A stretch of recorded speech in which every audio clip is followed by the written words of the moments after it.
Assalamualaikum warahmatullahi wabarakatuh. Perkenalkan, saya Muhammad Ainur Ridho. Kebetulan di sini diamanahi untuk menjaga pameran. Pameran di sini ialah pameran manuskrip sejarah ulama pesantren Nusantara yang diinisiasi oleh Nahdlatul Torosh, di mana Nahdlatul Torosh ini ialah sebuah konsorsium filolog pesantren Nusantara yang mana salah satu tujuannya ialah melestarikan turots ulama-ulama dan turots pesantren di seluruh Nusantara. Dan kebetulan pada acara Muktamar ke-34 NU di Lampung ini, Nahdlatul Torosh memeriahkan Muktamar tersebut dengan mengadakan pameran manuskrip.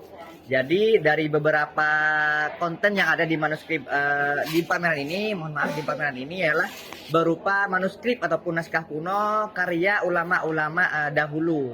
Salah satunya ialah karya Mbah Khalil Bangkalan. Mbah Khalil Bangkalan ini ialah merupakan pionir dari Nahdlatul Ulama, di mana beliau merupakan guru dari Mbah Hasyim Asy'ari. Jadi untuk ruangan yang di sini ialah ruangan yang dikhususkan untuk Mbah Khalil yang berisi infografis mengenai genealogi keilmuan ataupun kita bisa kenal dengan sanad keilmuan Mbah Khalil, yaitu termasuk juga guru-guru satu tabaqah dan murid-muridnya juga seperti itu.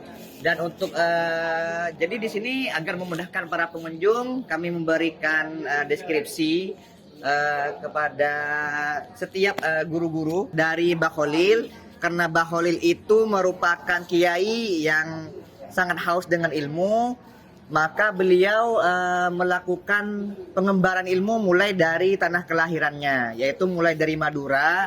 Dari tanah Madura ada beberapa tokoh yang menjadi guru beliau, kemudian dilanjutkan ke tanah Jawa. Nah, di tanah Jawa ini ada beberapa tokoh, salah satunya ketika beliau belajar ke Gresik, ketika beliau juga belajar ke Pasuruan, yaitu ke Kiai Nur Hasan, kemudian ke Bangil, Pasuruan juga, dan beberapa destinasi lainnya yang mana saat itu menjadi pusat keilmuan pesantren di Jawa Timur. Kemudian selain itu memang ada beberapa infografis lainnya mengenai guru-guru beliau. Salah satunya mungkin Syekh Nawawi Al-Bantani, yang kita ketahui beliau merupakan ulama Nusantara yang menjadi salah satu ulama tersohor di Makkah pada saat itu. Jadi dari pengembaran ilmu Mbah Khalil ke Mekah ataupun ke Haramain juga karena ke Madinah, beliau berguru kepada beberapa ulama tersohor pada masa itu, sehingga menghasilkan sebuah jejaring intelektual ulama Nusantara, yang mana hal ini akan menjadi sesuatu yang penting di mana kita ingin tetap menjaga kelestarian sanad keilmuan dari ulama Nusantara tersebut, seperti itu. Selain itu di sini juga terdapat beberapa naskah yang merupakan koleksi dari Lajnah Turath Ilmi Syekhona Khalil. Dan ini merupakan naskah-naskah yang disimpan dan menjadi koleksi Mbah Khalil Bangkalan, seperti itu. Yang sekarang disimpan oleh Lajnah Turath Ilmi Syekhona Khalil. Dan di sini merupakan contohnya ialah kitab Sorof yang merupakan salinan di sini kemudian disyarahi oleh beliau. Dan juga di sini ada kitab tafsir Syekhona Khalil Bangkalan, yang mana kitab tafsir di sini ditulis sampai tuntas dan dimaknai sampai tuntas. Sedangkan yang menarik di sini ialah bagaimana Mbah Khalil menunjukkan ketawaduan beliau terhadap para pencari ilmu yang lainnya. Walaupun beliau merupakan ulama yang sudah memiliki kecakapan ilmu yang sangat luas dan memiliki spiritualitas yang mendalam, beliau tidak sungkan untuk meminta koreksi ataupun minta kritik kepada para pembaca dari karya beliau tersebut. Di sini ditulis dalam versi bahasa Madura yang kurang lebih maknanya ialah apabila ada sebuah kesalahan dalam tulisan ini dan Anda mengerti terhadap kawaid ataupun kaidah-kaidah ilmu tafsir dan Al-Quran, mohon untuk diperbaiki karena demi kebaikan bersama dan mohon diperbaiki ikhlas lillahi ta'ala, seperti itu. Jadi walaupun beliau dikenal sebagai ulama yang tersohor, ulama yang memiliki berbagai macam keilmuan, dan ulama yang memiliki banyak murid-murid, akan tetapi beliau tetap menunjukkan ketawaduannya. Semua yang ada di meja ini merupakan tulisan tangan dari Mbah Khalil Bangkalan, di mana ini merupakan sebuah kehormatan bagi kita semua bisa melihat sebagaimana Mbah Khalil pada satu abad yang lalu melihat kitabnya langsung, seperti itu. Dilanjutkan dengan ruangan yang berupa tempat untuk menampilkan beberapa lukisan yang menceritakan terhadap kisah-kisah karomah beliau, seperti itu. Ada beberapa lukisan, termasuk juga di sini yang merupakan cerita dari beliau, ialah ketika beliau bertemu, atau bukan bertemu secara langsung ya, tetapi bertemu secara mukasyafah dengan para wali songo, seperti itu. Ada juga di sini lukisan yang menceritakan bagaimana seorang masyarakat dari Madura ingin mentabarukan kepada Syekhona Khalil dan membawa jagung dengan wadahnya, sehingga ketika ketemu dengan Mbah Khalil, si petani ini matur ataupun sowan kepada Mbah Khalil untuk meminta tabarukan.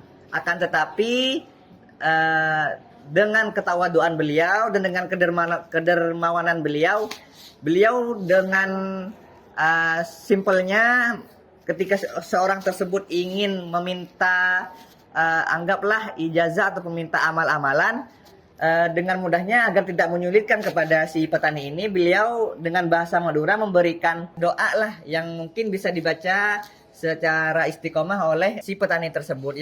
Yang di sini doanya ialah berupa Allah seagung bitibian se kobasah.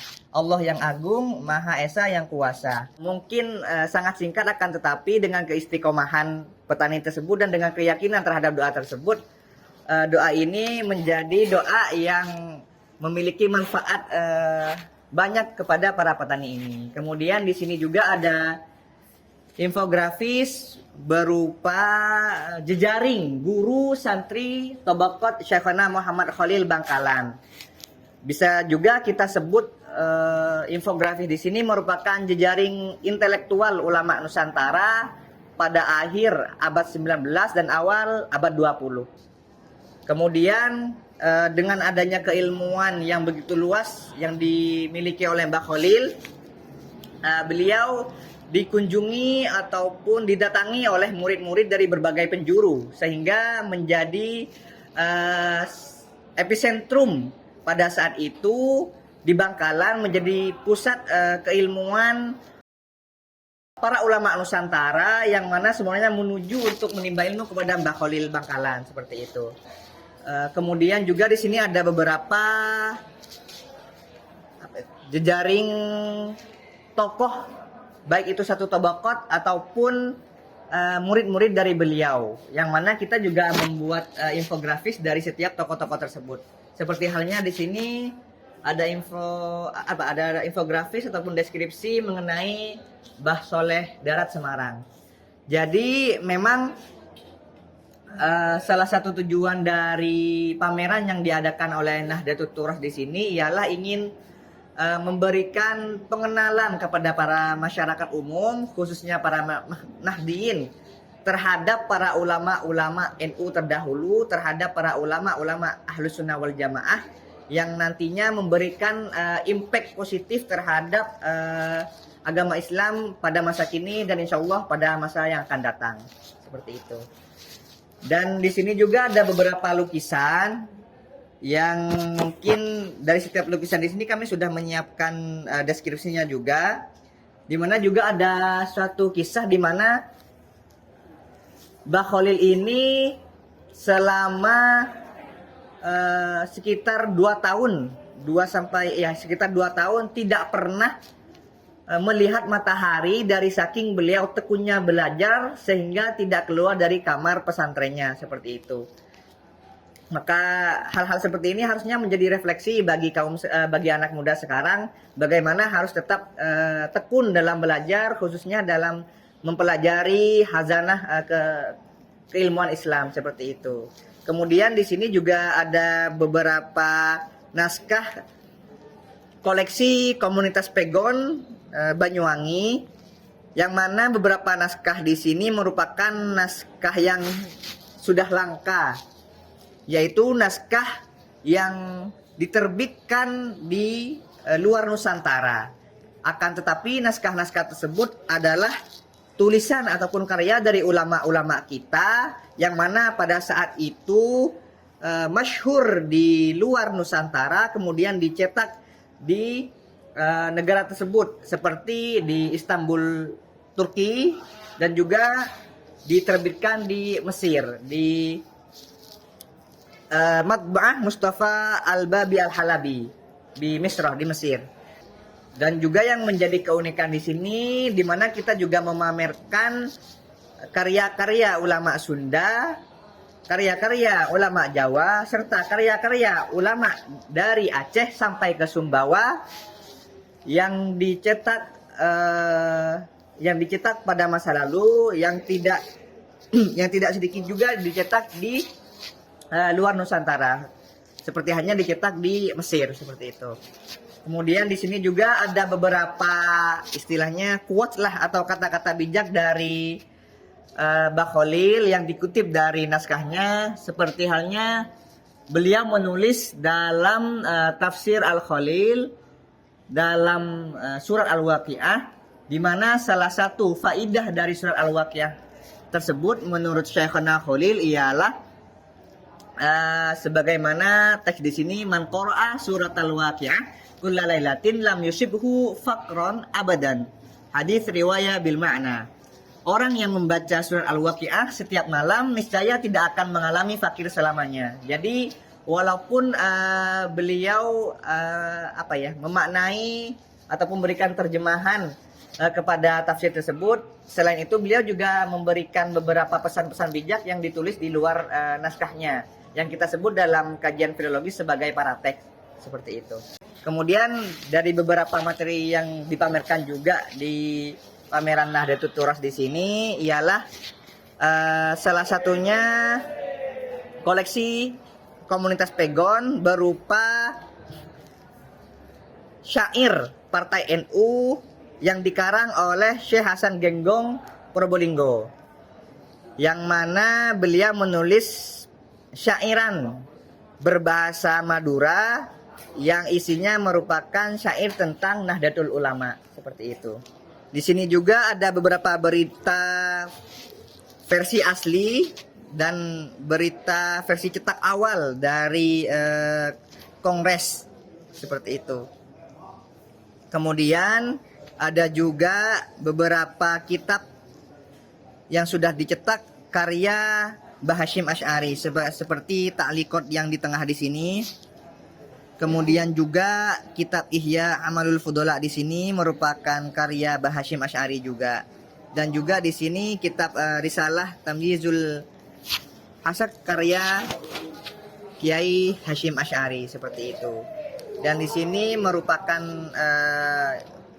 koleksi juga dari komunitas Pegon, yaitu Syubhanul Waton yang isinya Taswirul Afkal.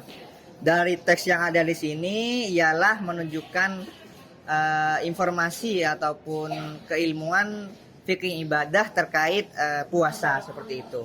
Dan sebenarnya dari kami juga ada beberapa konten ataupun materi pameran lainnya yang mungkin bisa dinikmati bersama oleh para pengunjung yang berkunjung ke acara Muktamar ke-34 NU di Lampung di sekarang ini.